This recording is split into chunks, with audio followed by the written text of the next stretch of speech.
Hey, it's the Cooking Dude. Welcome to this week's episode. Hope you guys learned something new. Now, let's get in the kitchen.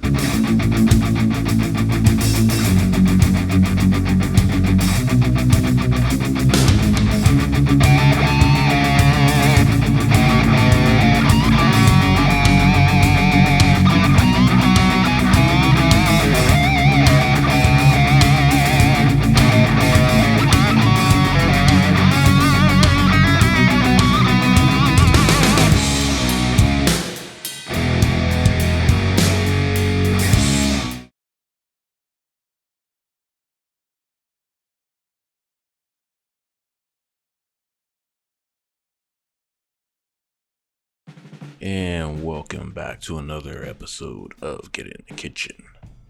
Today we are doing beef fajitas. Just a side note, I recorded this video months ago and then I got sick, and so I kind of forgot a lot of what happened here, but it's a basic recipe that I use, so I don't have the recipe written down, but either way you're gonna need beef like that, then beef like that, kind of like what you would use for carne asada, skirt steak, flank steak, anything like that. But first we need to break this down into much more manageable sizes, because that's a big slap of meat. So here I'm cutting with the grain, because we're going to need to cut this beef into strips, and to maximize the tenderness, we want to cut against the grain for the strips. So if you got a large flap of meat like that, break it down to more manageable pieces. Then you can always just rip it apart with your hands, but here we're going to cut into strips. You can cut into thin strips, or you can also do thicker strips, your own personal preference. Mine are a little bit thicker than normal, but that's what I wanted. That's what I was looking for. So we're just gonna go ahead and break this down, get everything that we need done and taken care of. Chopping, wifey booty. And we keep on processing and breaking this down into the strips. Yep, and leave the fat on. Fat is flavor. Go ahead, leave that fat on. Now if it's really hard and thick and silver skinny, go ahead and take that off. But for the most part, you want to leave a good nice portion of fat on there. All right, so we got our strips broken down. Yeah, there we go. Let's show it off to the family and the cameras. There you go. We got our beef strips ready. I'm gonna go ahead and save that other piece for something else, and then we're gonna get our veggies ready. So here I'm using white onions and bell peppers. I'm going to cut those into strips, but with fajitas you can whatever veggies you want to throw in there, it's entirely up to you. Here I'm just going to use half of a white onion, I believe. Go ahead, peel it, and then cut in half that way and then that way, so that way we get nice manageable strips. Nothing too long, too big, but as I said, fajitas is one of those things you can customize and make it your own. If you want to go ahead and do a fine dice, do it. If you want bigger chunks, do it. Only thing is, kind of affects your cooking times, but it's your food. You do what you want with it. I wanted white onions and bell peppers. So I'm gonna go ahead and cut the tops off of these. Don't need the stems. Have your trash can ready. You don't have to go traveling to go get rid of your scraps.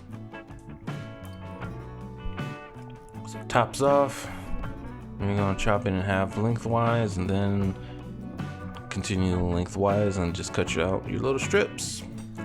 You can take the seeds out if you want, not absolutely required. They're not spicy, but still delicious. So we go ahead and cut those into strips. I'm sure some fancy properly trained chef will probably tell you what the exact name of this cut is. I don't know what it is. Cut it into strips. Have fun.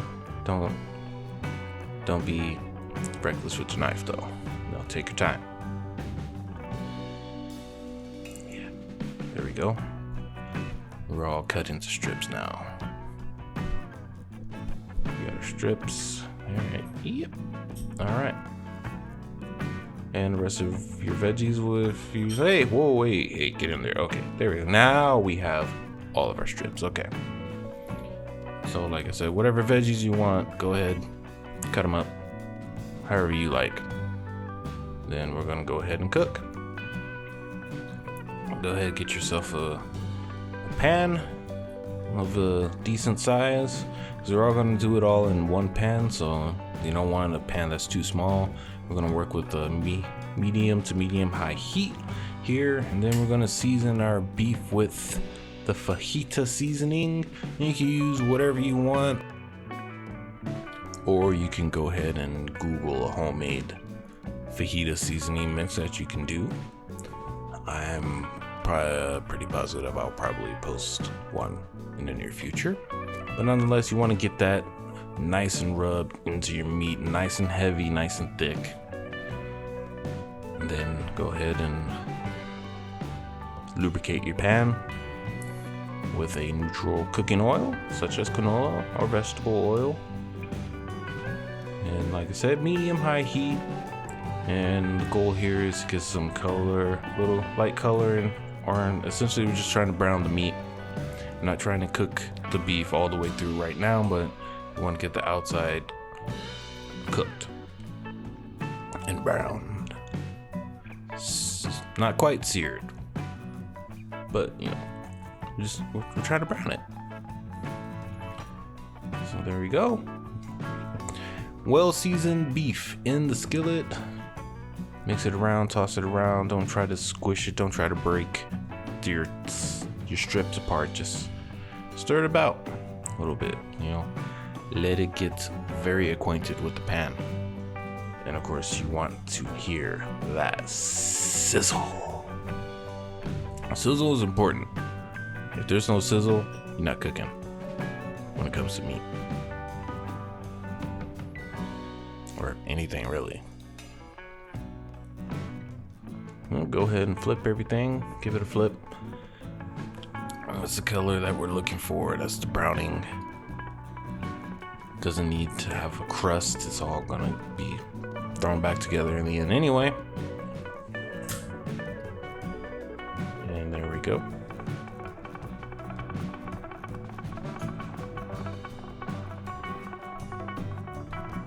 And we're cooking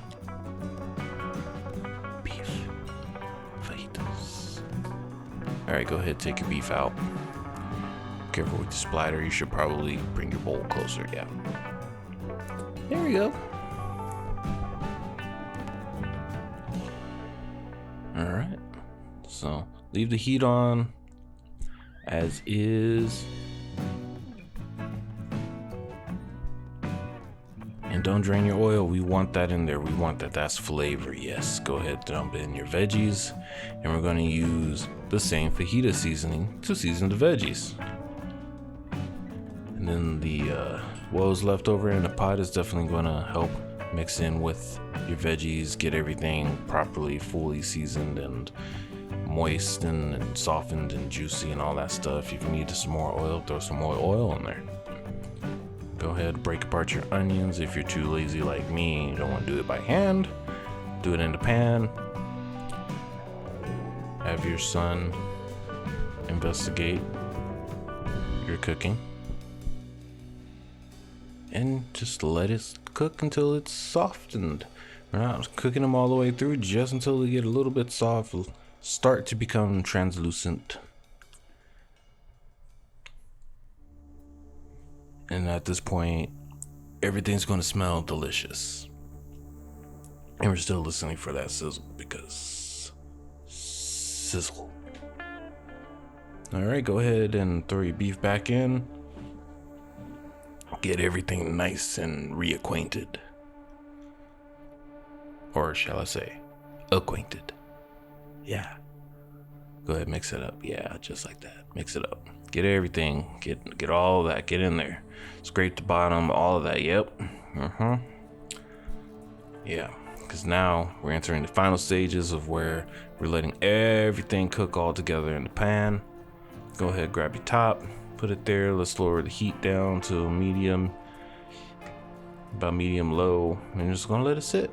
I'm going to let it cook until the beef cooks all the way through. And your veggies are nice and soft, but we don't want mushy veggies. We still want them to have a bite, but this should be plenty of time. Just keep your eye on it. Make sure nothing starts to burn. All right, after a little while, about like 10-15 minutes, go ahead, open it back up.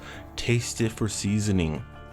This is very important. Always taste your food for seasoning. Sometimes you might need a little bit of something, and in this case, it's salt. Needs a little bit more salt. Not a whole lot. Okay, maybe a lot. It needed more salt. But if you wouldn't have tasted it right now and you would have gotten to the end, you'd be like, I should have added more salt. Always taste your food for seasoning. Go ahead and mix everything back together. Get it all mixed in one last time, and then we're gonna go ahead and then put the top back on. Oh, hey, ooh, onion. Like I said, let's put the top back on. And then we're gonna let that finish cook. And once it's done, we're gonna go ahead and take it off the heat. And then now, let's go ahead and proceed with the process of... Hey, I said take it off. Okay, thank you. Took you long enough, man. So anyway, we're gonna start the process of heating up some corn tortillas. Tortillas are not absolutely necessary. You can skip this step if you are not gonna use corn tortillas or tortillas in general, but we're using corn tortillas. So go ahead and get your pan warmed up at a medium-low heat. And if you're using cast iron, don't forget to lubricate your pan. And go ahead and put that on there. Don't worry too much about it if it's going to stick, particularly if you are using like stainless steel or a cast iron. Don't worry too much about it. We're kind of just heating up, but essentially what you're looking for is it to start to kind of sort of bubble. Kind of like a little bubble. Yeah. It's going to shrink a little bit, and that's fine. And if you don't have a spouse who eats tortillas on a regular basis, I do highly recommend you use a spatula, not your hands or fingers. I've had years of experience. Probably don't have feeling in my fingertips, but nonetheless, keep doing that until you get all of the tortillas that you need for your food, for your fajitas. And then, your son will probably ask you to make quesadillas, since, you busted out the tortillas. So that's another day, but here we go. Got the tortillas done. And then we're gonna go ahead and plate the food. And so for this, we had beans and rice and tortillas. Let's go ahead and let's take a look. Yep, there you go. Nice and shaky fajitas with beans and rice.